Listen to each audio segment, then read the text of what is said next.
nous sommes avec Scandoc qui va nous parler de l'œuvre qu'il présente à l'occasion de l'exposition Gainsbourg, l'homme à la tête de l'art. Vous disiez que vous n'aimez pas travailler sur les icônes et là vous nous proposez un travail autour d'une icône qui est Serge Gainsbourg. Est-ce que vous pouvez nous expliquer comment est-ce que vous avez travaillé autour de ce personnage? J'ai fait une seule portrait d'icône en fait. Avant ça c'était Bob Dylan que j'ai offert à un pote pour son anniversaire. Et Gainsbourg, ces photos, je les connais depuis toujours. Et comme j'expliquais tout à l'heure, j'ai grandi avec la peinture de mon père, Free Willin' de Bob Dylan et Melody Nelson de Gainsbourg. Et après, je me suis toujours intéressé à Gainsbourg. J'ai vu ses films, j'ai lu son bouquin, j'ai vu ses photos, je l'ai vu en concert plusieurs fois.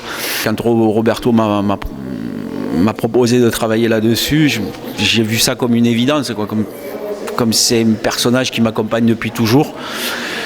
Gainsbourg, je me suis dit ouais, pourquoi pas. Et après j'étais tellement admiratif de cette série de photos que j'ai pas su comment aborder le truc, et j'ai eu cette photo posée sur un chevalet dans l'atelier pendant 6 mois et sans pouvoir y faire grand chose et sans pouvoir intervenir dessus, parce que déjà par respect pour cette photo que j'aime beaucoup, deuxièmement par cette idée que j'aime pas trop travailler sur les icônes, et puis finalement c'est cette forme d'amour que je nourris pour Gainsbourg, sa musique, ses textes, qui m'ont fait franchir le pas.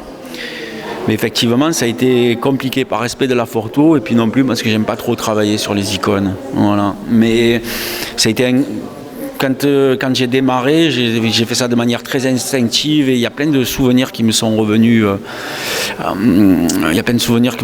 En tête par rapport à ce que j'avais vécu avec l'œuvre de Gainsbourg. Voilà.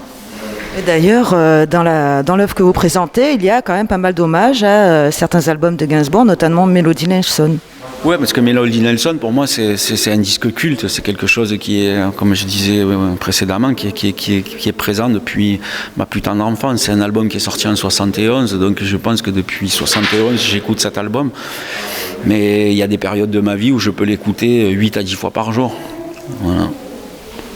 Et qu'est-ce qui vous plaît dans le personnage de Gainsbourg ? Il était sans limite. Il était sans limite.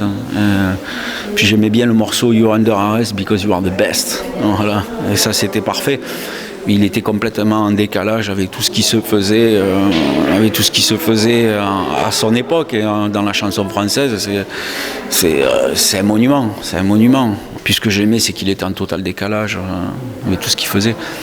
Et puis il y a des phrases un peu cultes comme j'ai retourné ma veste quand j'ai vu qu'elle était doublée de Vison, brûler un billet de 500 balles à une grandeur d'écoute à la télévision, enfin tout ce qu'il a fait quoi. Et puis les carrières qu'il a lancées, les artistes avec lesquels il a travaillé, je sais pas, son album avec Vanessa Paradis quand j'étais minot, qu'est-ce qu'il y a eu encore, enfin tout, c'est un personnage important. Quand on est ado et qu'on s'intéresse à la peinture, à la musique, Gainsbourg il est automatiquement présent. On ne peut pas passer à côté d'un personnage comme ça.